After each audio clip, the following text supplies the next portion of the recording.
Okay, so thank you everyone for watching, and we're back with another episode of A Student's Perspective. My name's Paige, and today I'm here with the owner of Mod Mom Furniture, Kiersten Hathcock, and that comes along with many other titles, I believe, with your name as well. But if you would like to just quickly introduce yourself, Kiersten. Sure. Absolutely. No, thanks for having me today. I'm excited to talk with you guys. So I am a self-taught carpenter and self-taught furniture designer.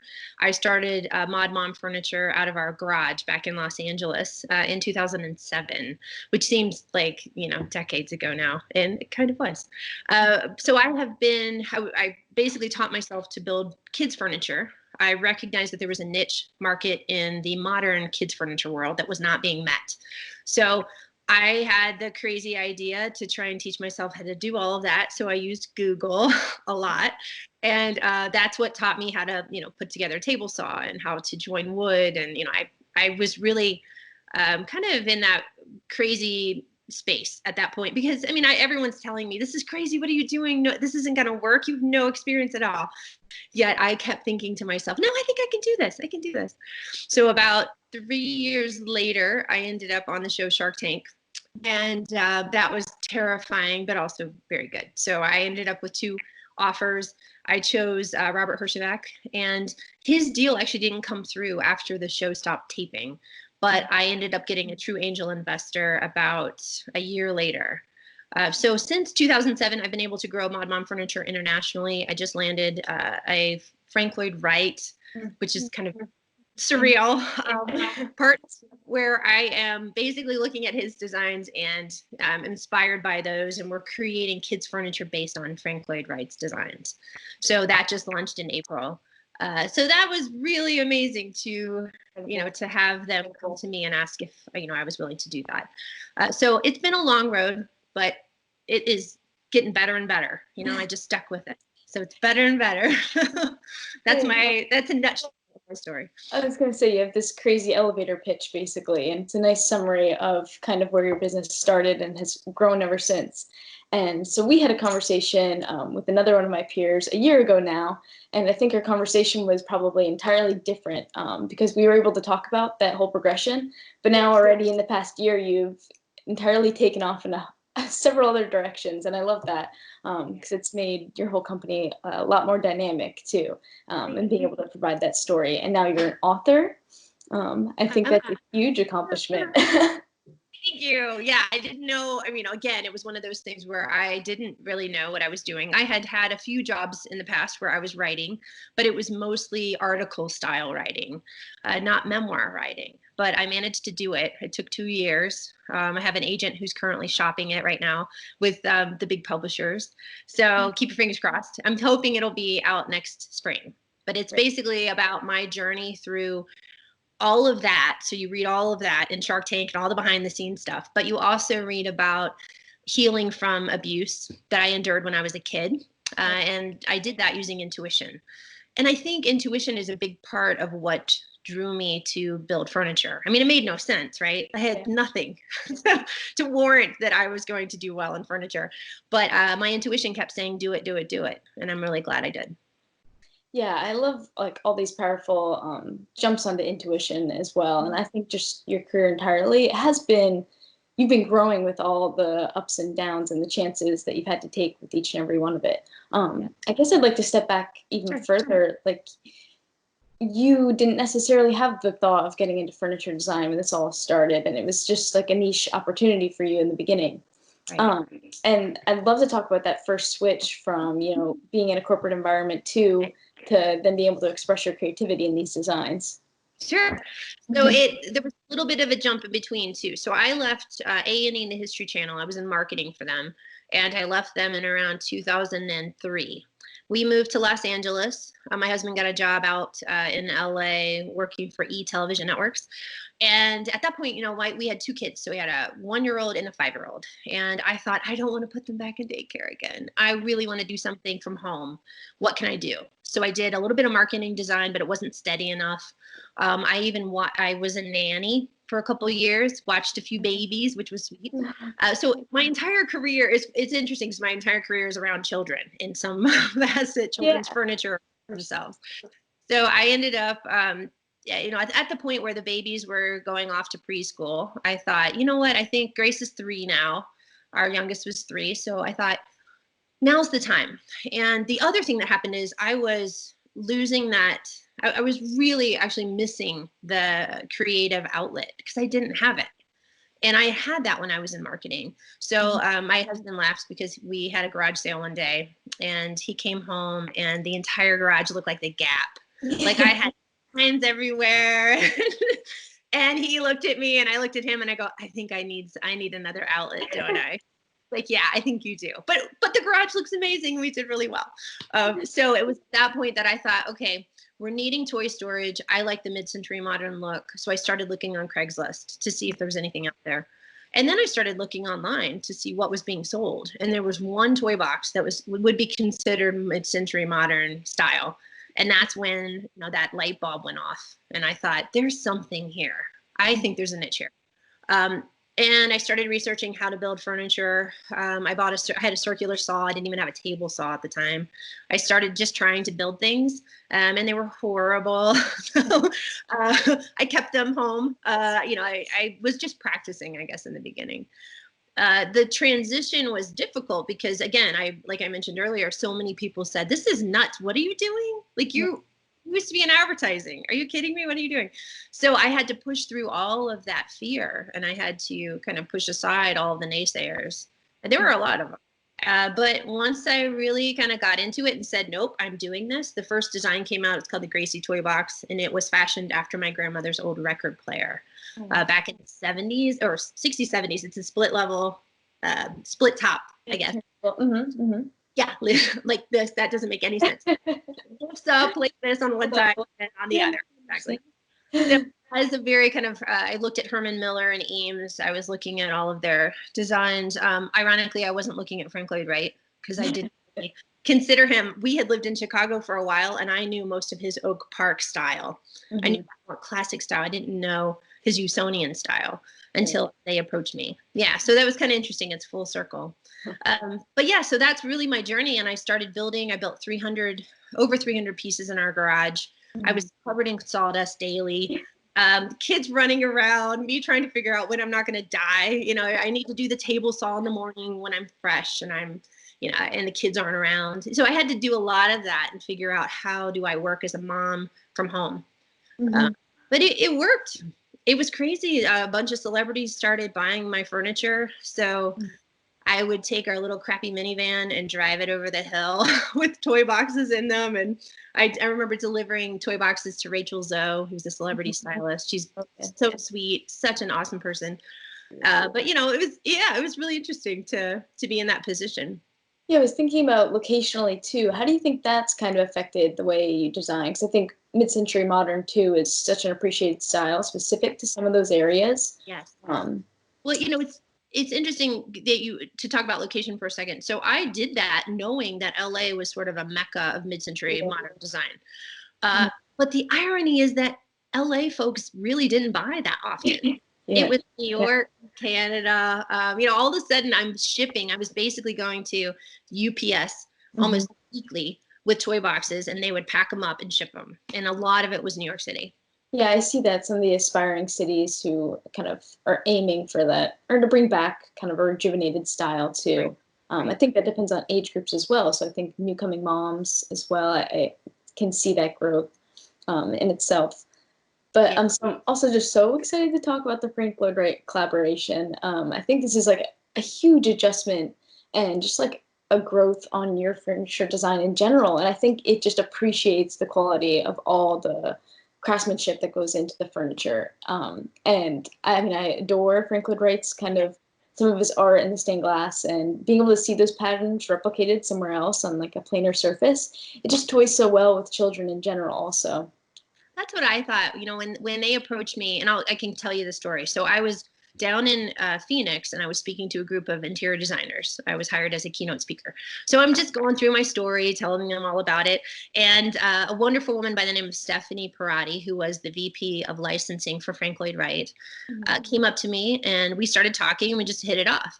And she, to brag on her for a little bit, she helped create the Property Brothers empire.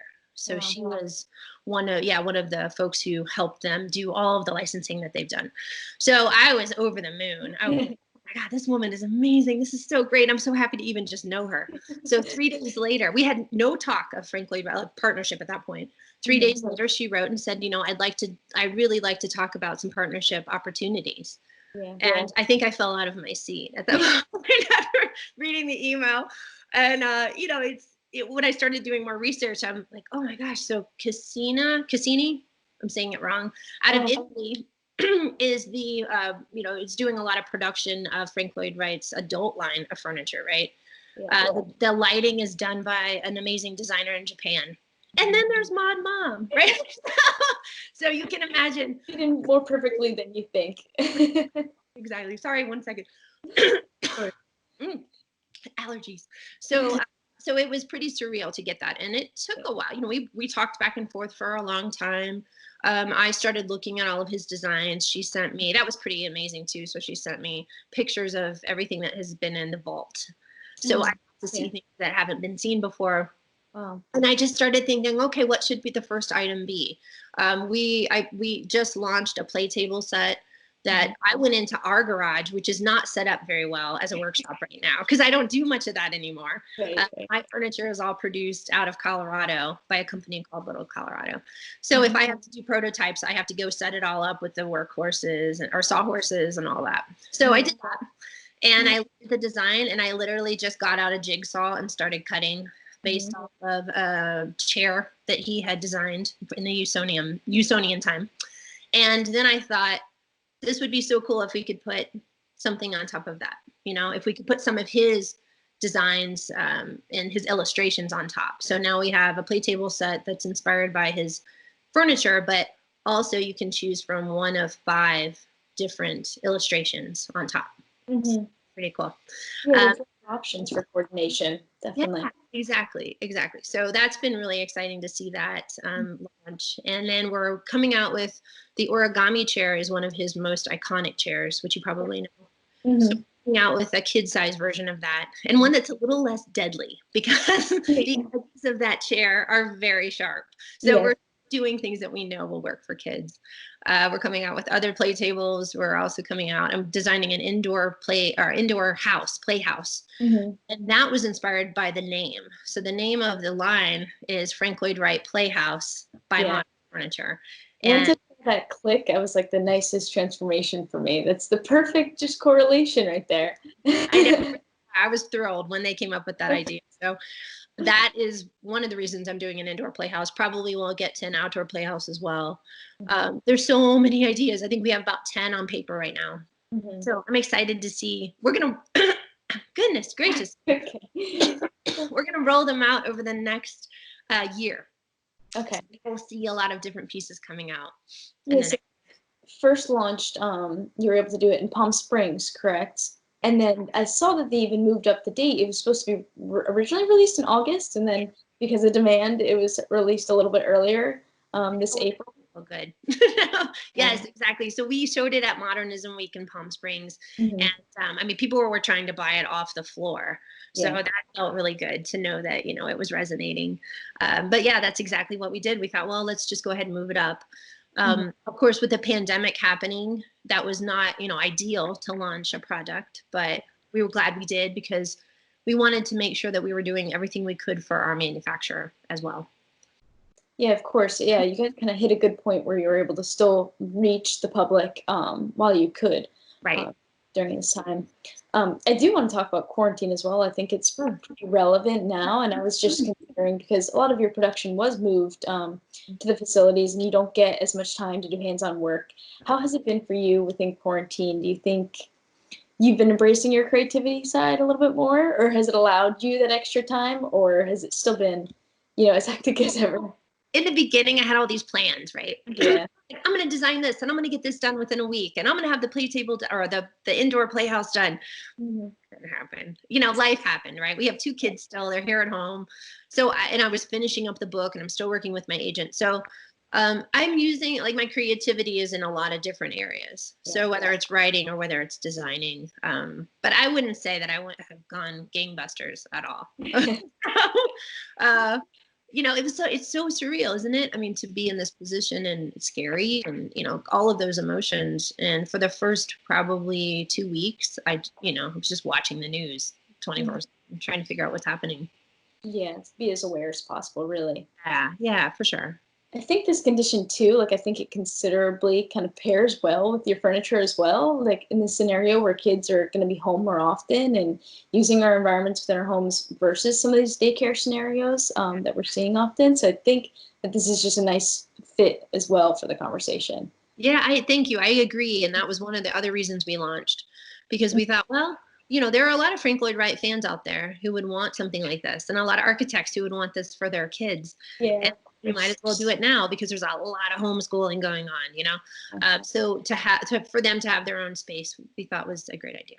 Mm-hmm. And so how has the production changed for the Frank Lloyd Wright? Is that still in Little Colorado there? It is. Yes. I'm really blessed that I have an amazing manufacturing partner. Their quality is beyond what I could do. Honestly, like I said, I was building for 3 years, and when I look at what they've done and what the Amish used to do for me, because they produced for me for about 5 years, I'm kind of blown away by the quality of it.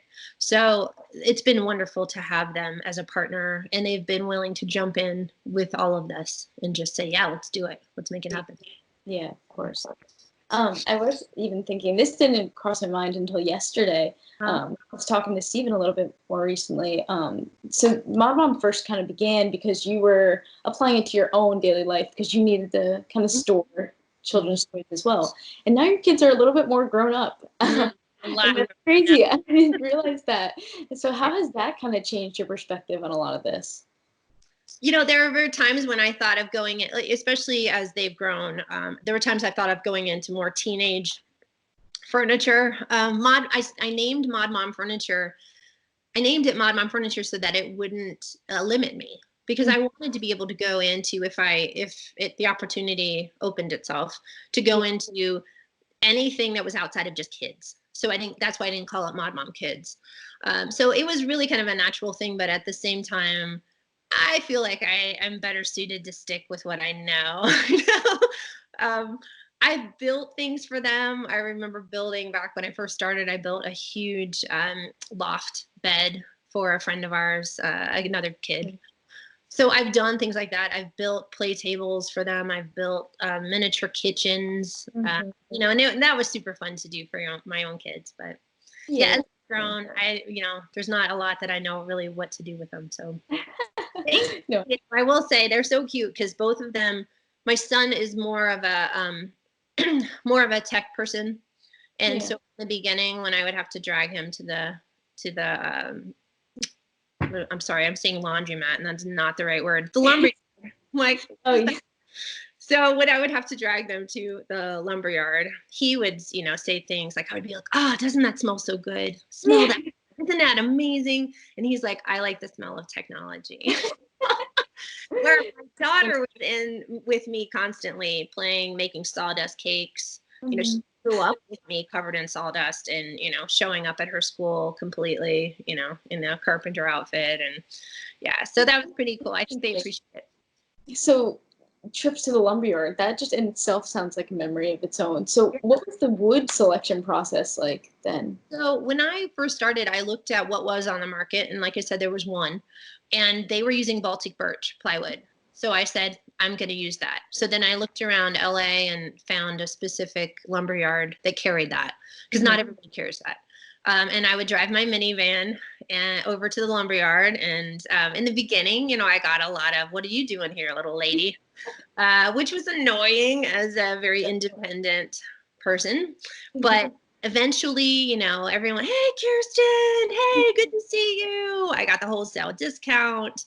Everyone was sort of jumping up and down when I got on Shark Tank. So it took a little while, but they were amazing. Once they got to know me and knew that, I was actually doing something that they were respecting. So that's important. We ourselves at the school, we do a plywood challenge, and I think we had brought that up kind of prior, and I just did it this past semester. It was my first time because the last time I was abroad when they had done the competition.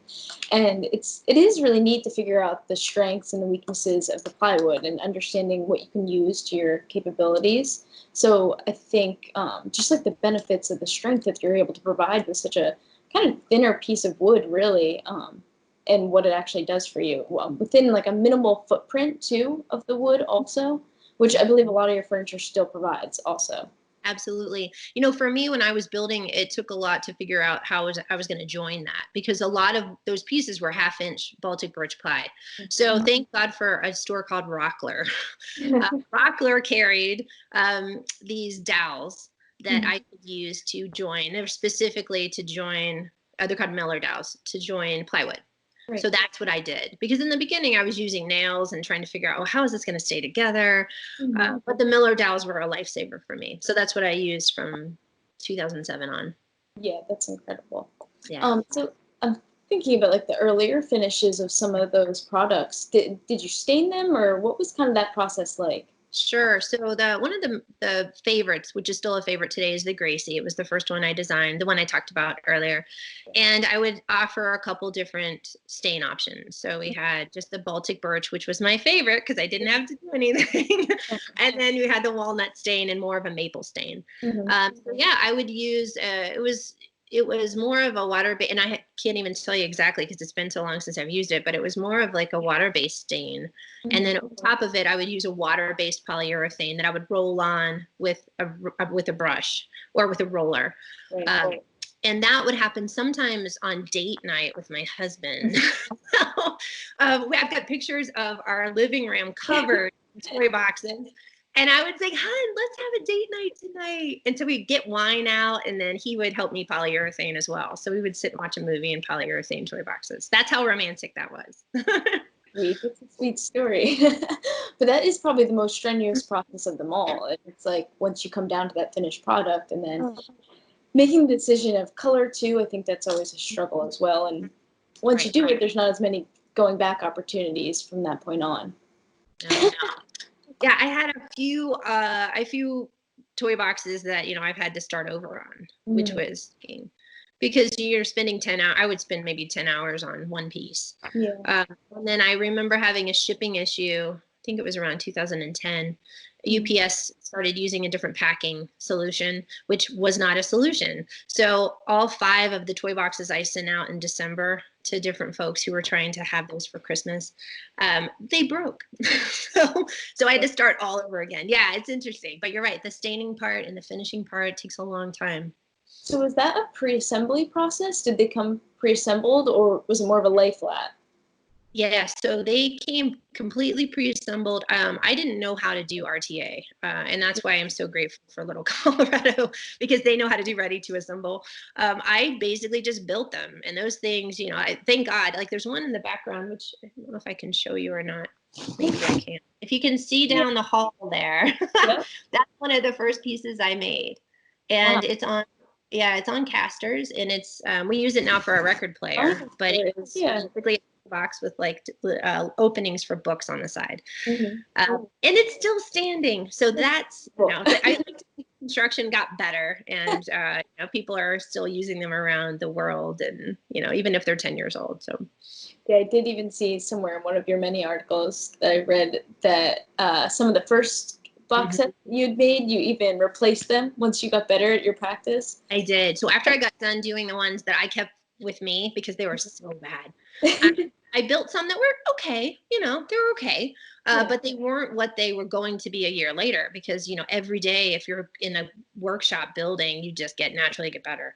So I made the decision to go ahead and just make new ones for them. And I sent them new toy boxes and said, thank you. thanks for putting your trust in me when I was just starting out. So yeah. Of course. So we've seen all these changes within your brand and just you growing as a person in general. Do you see a future for Mod Mom either changing or just the growth of your business? Or where do you expect and hope that to be? Honestly, I feel like, you know, when the Frank Lloyd Wright thing came, I felt like, oh my God, this is the pinnacle of my career, right?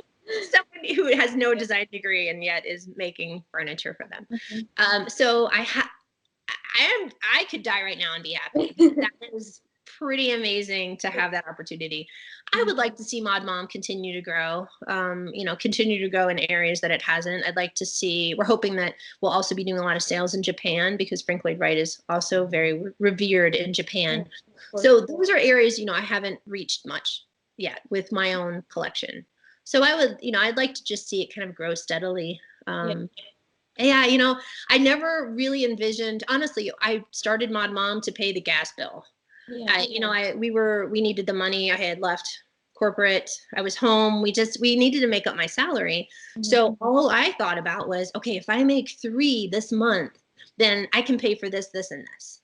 So I never really had that idea of this is going to go, gangbusters. So maybe that's a good thing. I don't know. Yeah, and I love it's grown into more of a passion for you too, and something that allows you to do something you love. And it doesn't become a chore anymore, I think. Yes, that was the beauty of the licensing deal. After 4 years, 5 years of running all of it, I think it was 5 years, that's around the time I said, okay, I think I need to look into licensing. Because, when you're dealing with shipping issues and you're dealing with manufacturing and overseeing all of that, it's a huge job, especially when you're trying to raise kids. So that was my decision to do that. Yeah, so right now, Mod Mom can be bought from a handful of different sellers, correct? Yes, so we're, Amazon, everybody's on Amazon. We sell quite a bit through there. We're just now kind of reaching out to brick and mortars and museum shops about the Lloyd Wright line. So you'll see that popping up all over the country. And of course, modmomfurniture.com and littlecolorado.com, because they're also selling for us. Great, of course. And then I think lastly, I'd love to talk a little bit more about the Frank Lloyd Wright collaboration. Is there more involvement that we see that moving with? So you already said that there was a growth of some other furniture options that you might be considering. Yes, so we are definitely going to be putting out, I think, a line of around 10. So you'll, like I said, you'll see that over the next year. I know they have talked about me also kind of going out and representing them in some fashion and talking most, I talk to kids quite a bit. I do a lot of keynote speaking. I really like to talk to children and young adults about doing things that they fear or outside of the lines, and talking about how, with Frank Lloyd Wright, I think he was in his 80s when he designed the Guggenheim. Yes, yeah. Prior to that, his entire career was sort of stagnant. It's one of the reasons we started the architecture school. So, a lot of my message, and I think a lot of what they also talk about with Frank Lloyd Wright, is you can do anything you set your mind to, and, just keep going. So we talk a lot. I'll talk a lot about that, I think, with young people too, and incorporate. I'd love to see kind of the growth and the feedback from the children, and like just from them being able to hear these kind of stories, and then having to be able to touch them at a more personal level, because you're designing with them in mind personally, and it doesn't often happen. So I think that's a really nice message to them. Thank you. I found that especially now, where our world is changing. Yeah. Entrepreneurship is something that I also am very passionate about, and I end up consulting and helping others figure out how to get their brand off the ground. And a lot of times, it's the teenagers that I think get the most out of that message, because they're looking at, what am I going to do? Am I going to college? Am I not? What is happening? What can I do? What can I afford? So if they believe they can do something that, even though others say it seems crazy, they see that worked for me. So, they can believe in themselves as well. And you have children at that age too, I believe. Is your daughter kind of stepping in some of those similar paths, being able to express herself in writing also? So she's a singer-songwriter. So yes, she writes a lot, but it's more music-based. If anyone should have a music career, it's Grace. She's been singing since she was 3. And it was around the time that we started building stages in our house, and I could build it. So I would build like a plywood stage, and she would sing. So she's been singing her whole life. She's 17 now. She's got an album that'll come out this year. I'm so excited for her. I just think that she's following her passion, and she's doing things at a younger age that most people would say, well, I can't believe that, you can't do that. Well, she can do that. You can aspire to be. Yeah. Thank you. And Noah is also doing so much amazing work. He's an illustrator. He's actually transitioning He's transgender and he's transitioning, but he hasn't transitioned fully yet. So that's why I'm still using his pronoun. But yeah, so he's, both of them have these incredible life paths that are changing lives, that are helping others, that are creating more compassion. And I'm really proud of both of them. Oh, I love to hear that. That's incredible. My first instinct when I heard about singing on a stage in the Playhouse, Frank Lloyd Wright's Playhouse, was the stage that he played. Exactly. There you go. I should put a stage in. I know. Circles that come together. It's incredible. I love that. Well, thank you so much for talking to me today.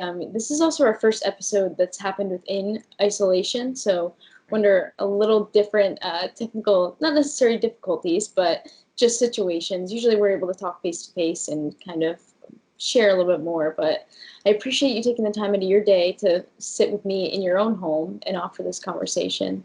Thank you, Paige. This is so fun. I love talking to you guys. And I know we were supposed to talk at High Point Market, which of course we didn't get to go to. So I appreciate you guys taking time to do this with me today too. I'm also just extremely looking forward to the impact that your career is already making. I'm excited to read your book. It's the second most, and to be able to see some of these collaborations with Frank Lloyd Wright. I mean, I'm always the first person to hop on some of those store-bought stuff within the Frank Lloyd Wright museums. Yes. Yes. Oh, good. Yay. Oh, I love that. Really soon. Oh, well, thank you again. I really appreciate it. Thank you. All right. And thank you for watching another episode of Student's Perspective.